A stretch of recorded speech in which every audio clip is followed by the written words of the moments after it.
Die Schwierigkeit besteht momentan natürlich um einfach, dass die Bauteile teilweise nicht passen. Design und Aerodynamik stehen meistens in einem natürlichen Zielkonflikt.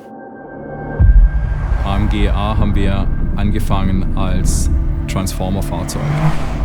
Die Unlösbarkeit von Fahrfreude, Fahrdynamik, genauso wie mit Attributen von Reichweite und Ladeperformance, wird es in eine Koexistenz hineinbringen, wo man hinterher sagen wird, so hätte es eigentlich schon immer sein müssen.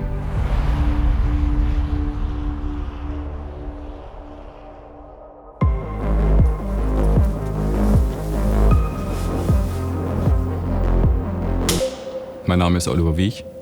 Ich bin Chief Engineer für die sogenannten AMG Pure Brands. Ich durfte gleich 2 sehr bekannte Motoren von AMG mitentwickeln, M112, M113 Kompressor, ein V8-Motor. Daraus sind viele AMG-Fahrzeuge entstanden, mitunter der SL55.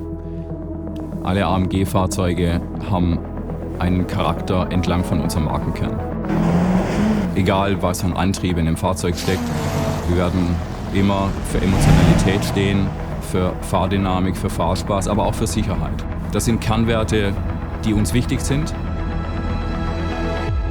Eine neue Plattform zu generieren bedeutet, die Zukunft zu beschreiben, unabhängig vom Antrieb. Ganz am Anfang steht erstmal eine Vision. Und die Vision muss erarbeitet werden. Daraus entstehen meistens Zielkonflikte. Ich glaube bei Elektrofahrzeugen nochmal auf einem neuen Level tatsächlich. Wir nutzen den sogenannten Digital Twin. Das ist eine Methode, um das Fahrzeug 1:1 in der digitalen Welt bis auf die letzte Schraube abzubilden und dort in der Simulation alle Disziplinen zu testen. Der Schlüssel, den AMG-A in eine neue Dimension zu heben, sind für mich im Antrieb die Axialflussmaschine, genauso wie die direkt gekühlte Batterie. Auf der aktiven Aerodynamikseite der aktive Spoiler, der aktive Diffusor, unser verstellbarer Unterboden da dabei. Es sind viele, viele Faktoren, die dieses Fahrzeug zu einem einzigartigen Produkt machen. Affalterbach ist das Herz von AMG. Hier bündeln sich alle unsere Kompetenzen auf kurzen Wegen in einem kompakten Standort. Wir vergleichen Fahrzeugentwicklung ganz oft mit Mannschaftssport.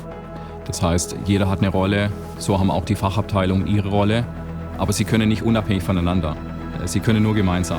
Und es gibt, glaube ich, keine Disziplin mehr in dem Fahrzeug, die alleine für sich entwickeln kann. Die Schwierigkeit besteht momentan natürlich um einfach, dass die Bauteile teilweise nicht passen. Jede Umpositionierung von einem anderen Bauteil betrifft das ganze Fahrzeug immer. Der Antrieb hängt ab vom Rohbau. Die Fahrdynamik hängt ab von der Steifigkeit, die Antriebe hängen ab von der Kühlung und der Mensch innen drin hängt ab von Ergonomie und von Klimatisierung und von anderen Randparametern. Das Bindeglied zwischen Simulation und zwischen einem Gesamtfahrzeug auf der Straße sind Prüfstände. Wir können anfangen bei einem Elektrofahrzeug wie dem AMG-A mit der Batteriezelle. Die Batteriezelle hat eigene Prüfstände, die die Zelle laden und entladen und stressen. Der Fokus für den AMG-A ist klar auf Ladeperformance und Dauerperformance ausgelegt. Das tun wir, indem wir eine spezielle Zellchemie und eine eigene Zelle für uns entwickelt haben, eine Öldirektkühlung mit einer extrem hohen Kühlleistung. Wir nennen es das Ein-Kreislauf-Konzept. Bei uns sind die E-Maschinen und die Batterie sind nicht voneinander grundsätzlich getrennt. Dadurch haben wir halt Temperaturniveaus, die wieder näher zueinander kommen. Und dadurch macht dieses Ein-Kreislauf-Konzept halt auch überhaupt erst Sinn, um die Vorteile da überhaupt ausspielen zu können. Was aber offensichtlich ist, Design und Aerodynamik stehen meistens in einem natürlichen Zielkonflikt. Das Design kämpft für ein wunderschönes Interieur- und Exterieur-Design. Der Aerodynamiker kämpft für eine fließende Form eines Fahrzeuges, möglichst ohne Luftwiderstand. Das erste Fahrzeug, das man im Windkanal sieht, ist ein sogenanntes Clay-Modell. Das ist ein Tonmodell in 1:1 Größe. As we're working today, moving surfaces with clay 20 millimeters back and forward, we are far away to finishing design. But this is one step forward, one step more complex because of the new technologies that we're using regarding batteries and engines. And that will be a challenge. Wir haben noch nie so viele aktive Elemente in ein Fahrzeug eingebaut, um es zu einem echten Transformer zu machen, in einem wirklich realen Kundennutzen. Dazu gehört der aktive Diffusor am Heck genauso wie der aktive Spoiler am Heck. Der eine dient der Effizienz, der andere dient der Fahrdynamik.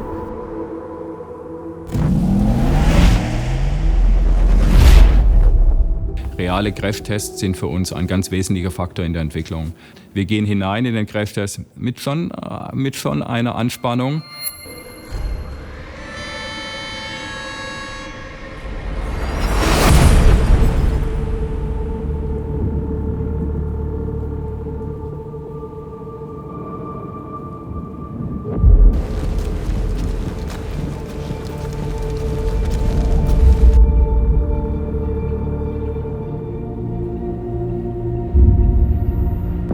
Auf der anderen Seite freut es mich natürlich auch, wenn wir ein positives Ergebnis dann haben, dass die Fahrzeuge, die wir entwickeln, sehr sichere Fahrzeuge sind.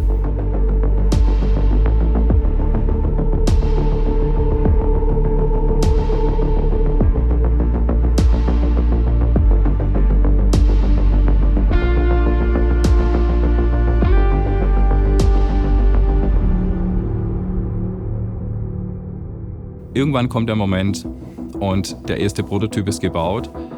Für mich als verantwortlicher Chief-Ingenieur ist es ein sehr, sehr besonderer Moment. Dann muss es funktionieren.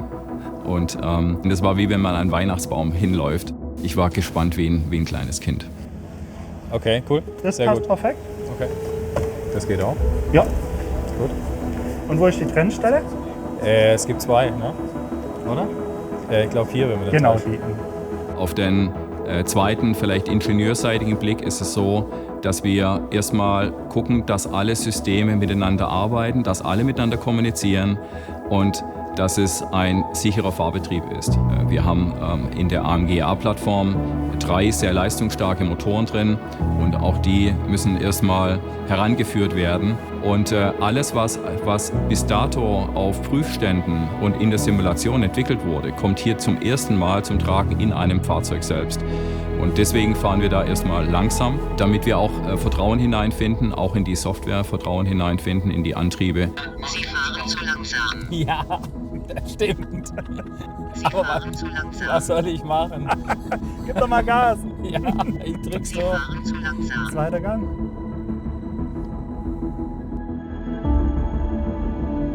Bei solch innovativen Fahrzeugen wie der AMG-A-Plattform kommen immer mal wieder Stolpersteine. Daraus generiert sich Erfahrung, aber eben bei neuen innovativen Themen, da die fehlt, werden die Wege manchmal zickzack sein zum Ziel und nicht nur geradlinig.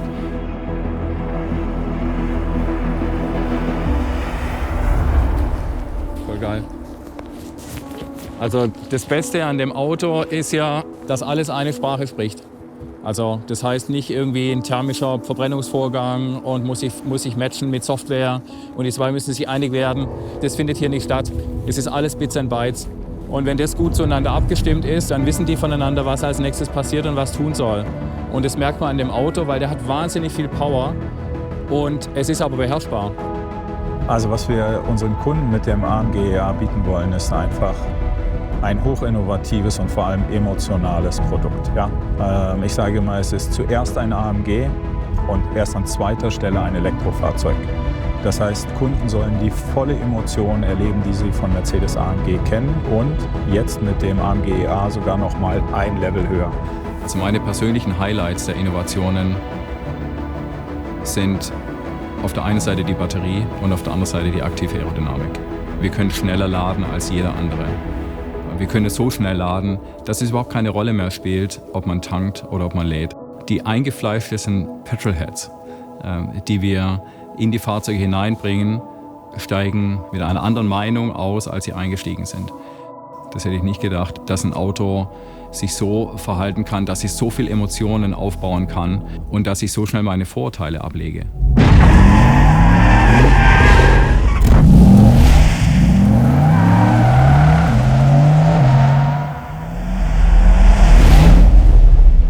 nicht jeden Tag eine Plattform entwickeln und neu gestalten. Das ist Ehre und Pflicht irgendwie gleichzeitig. Und bin auch wahnsinnig stolz auf das Team hier in Affalterbach. Alles, was wir tun bei AMG, machen wir für unsere Kundinnen und Kunden. Aber ich möchte auch meinem Team Danke sagen. Danke für einen unbelievable Job.